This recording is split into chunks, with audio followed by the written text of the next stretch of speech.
What's up, guys? I'm not really that tired, but my head is killing me. I'm tired of looking at the screen. I'm doing a website for this company, and those little things right there have been distracting me like crazy. I swear, they're so distracting, but I love them to death though, but it's okay. But anyways, yeah, I'm just working on this website and my head's killing me because I've been looking at the screen for so long. I'm not like acclimated to looking at screens, back to looking at screens yet because I've been on break for so long, I feel like. But I go back, my classes start back next week, so I'm kind of excited though. I actually really, really like school. Just college in general, I'm a senior and I really like college. I don't know, it's been great. Like, high school I didn't care about, but college, I really love college. And no, trust me, my school is not a party school, and I'm not a party person, so it has nothing to do with that whatsoever. I just actually enjoy going to class, learning, and I don't know, it sounds kind of weird maybe for a lot of people, but I guess if you get in a field that you really love, I'm in advertising, but I do like a lot of other crazy stuff, because I just like to learn everything. That's my thing.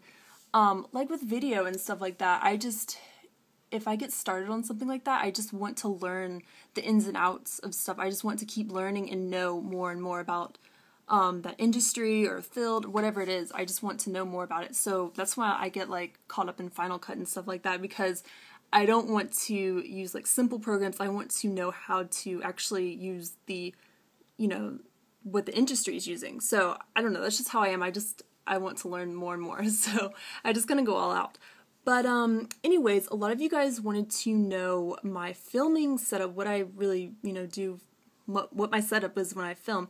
I have 2 locations that I film at, another room, but I am in my room, so I will show you my setup for when I'm filming in my room. I feel like my voice is going away. But I use studio lights for the other room I film in, but I don't use them in my room just because they're really big and bulky and I don't want to drag them back and forth, so I just usually leave them in one room, and then just go in that room when I want to use them.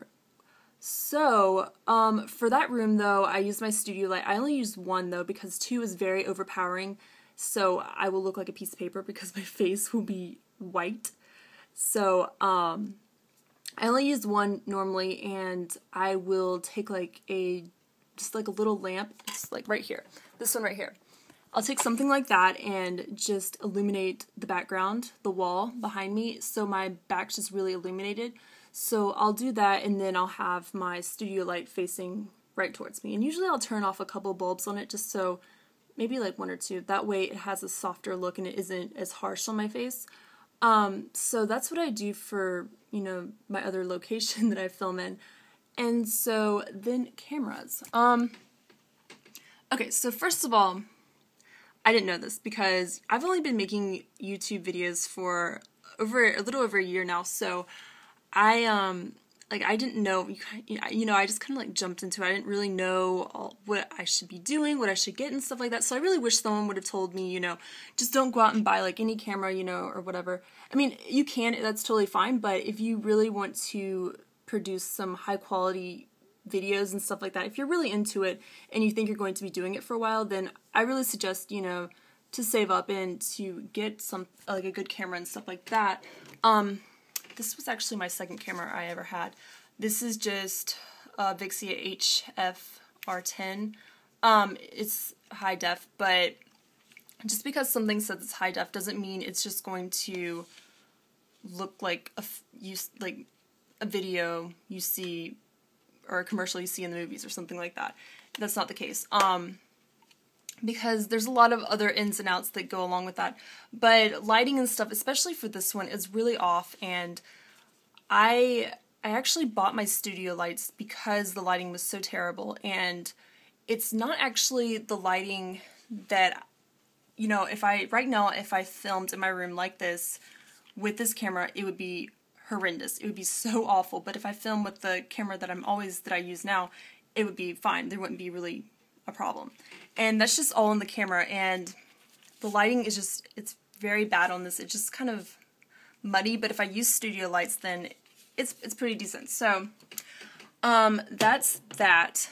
So, like I said, in here I just use this lamp right here, and I got this at Walmart for about $10. It was really, really cheap. So I just used that, and since I do have a decent camera, I am able to use that lamp, and my video turns out really good, or not really good, but you know, good, of good quality. So the lighting's not crazy or anything like that. So now for the camera that I am currently using, got my little GorillaPod. I'm using a HDV, which is a tape-based camcorder, and that's why it's so big, because, you know, tape right there, and I love this camera. I love it a lot, and it's really good for indie filmers and stuff like that. I'm not one. I'm not in film, but I love the camera, and there was a lot of great reviews on it, and I knew someone that previously had used this camera, so I just, you know, I was like, hey, I haven't used tape in forever, I'm just going to go back with tape, which a lot of people, it's just kind of preference if you want to deal with tape. It's not, I don't know, it's just kind of the industry you're in, but of course I don't really need tape, but I decided just to go with tape anyways. I like it. It's not really a hassle for me. You do have to have a FireWire cable in order to export it to your computer, so it's not really that big of a drawback, but I love this camera. And you can do a lot of manual things on here, you know, manual focus and stuff like that, which I really like. And the depth of field on this is amazing. And the auto focus on it as well, which is, I love it. It's a really good camera. And I got that camera on eBay for $400. And originally, I forget the year it came out. It's not too old. It was like $800 or something like that. It was kind of on up there. But now you can buy a brand new one I saw for like $600, but I just got that on eBay, slightly used for $400, which was a really good deal because it doesn't have a scratch on it and it's perfect.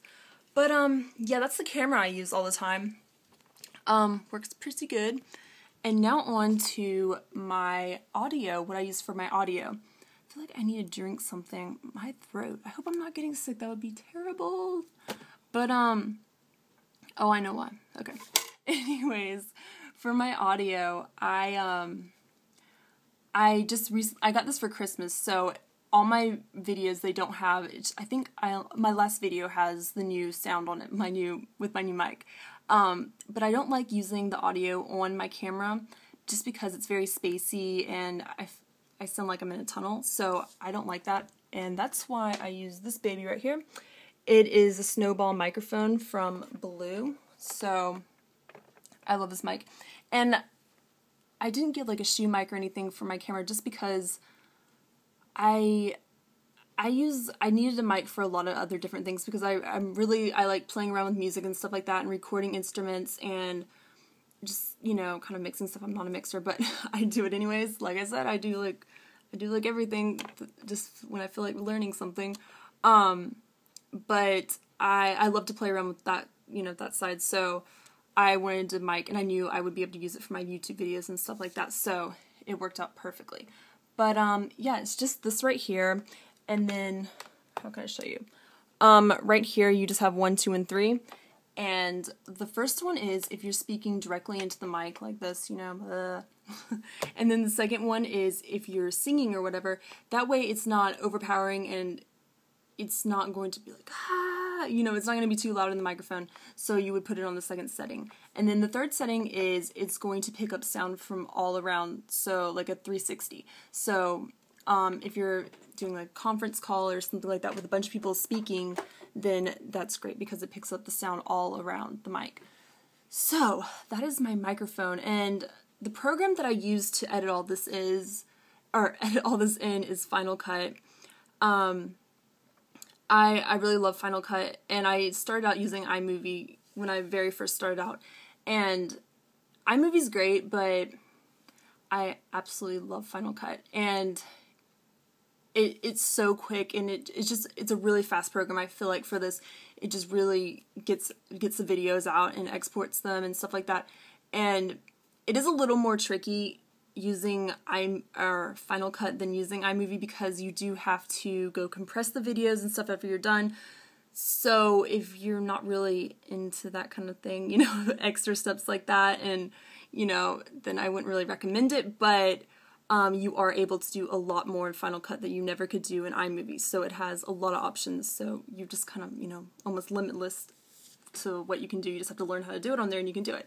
So I really love Final Cut for that. And how I sync because this isn't directly into my camera, so it's not going into my camera, the sound. So what I do is I just sync it up in Final Cut. I record it in Final Cut with the mic hooked up, and then I kind of, you know, hit record as I start recording with the with my camera, and then when I'm done, I just sync it up in Final Cut, and it syncs up the audio and everything for me. So it works really great, and I love it. So it's pretty simple, that process, kind of. Not really too much going on there. And I think that's pretty much all I use that I can think of for right now. I'm trying to think if there's anything else, really. I don't think so.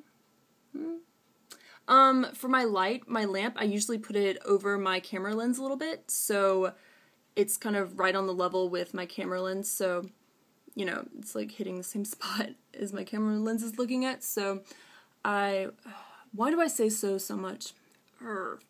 But I do that, and then I'm trying to think of anything else I need to say. I don't really think I do anything differently. I don't know. What was I going to say? Oh, also with my camera that I use, I have heard if you're using like a PC or whatnot, I have heard there's quite a bit of people are having problems with importing the footage into the PC with the camera. I don't know. I don't have a PC, so I don't know if that works or not. I don't know if it's just the program, or I'm assuming it's just like the program. What's that program? Movie Maker, Windows Movie Maker. So I think maybe it just might be that program, but yeah, that's really, you know, I haven't had a problem with it importing it, so this works pretty great. I just use my Final Cut, and it does it for me, and it's wonderful. But yes, that's about it. That's my whole filming process. Oh my gosh, this video is 12 minutes long. If any of you guys are still watching, you're pretty awesome, because I did not know this was going to be this long. I guess I'm just in a really talkative mood tonight, and look at me, I'm distracted again because I'm making a video when I should be working on the site. But anyways, I just want to share with you guys that, and hopefully maybe that helps some of you guys. I don't know if it helps any of you guys at all, but maybe later I'll do my more legitimate setup, not my room setup. So, but if you have a lower end camera, you might definitely invest in like studio lights or something like that. They're not too expensive. I got mine for a really good deal. I believe mine were $150, I believe, for two, which was crazy. But yeah, I just got that, and that really eliminates a lot of problems with lighting and stuff like that if you do have a lower end camera. And of course, if you have a webcam, that's, you know, it's kind of a different story. But if you have, little handy cam or whatever that's HD and it has lighting issues, that will definitely help a lot of your problems right there. But I would say though, if you're going to be doing YouTube videos for a long time and you enjoy doing them, I would say, just, you know, you might want to like save up or something for a good camera, because they really do make a great deal of a difference. And mine's nowhere near like the top of the line. I don't know if maybe at some point I'll get a really nice, really, really nice camera, but for right now, that camera does a pretty good job, I think, so I'll just keep it. But yeah, thank you guys so much for watching, and I hope this was helpful for some of you guys, and if not, I'm sorry. Bye.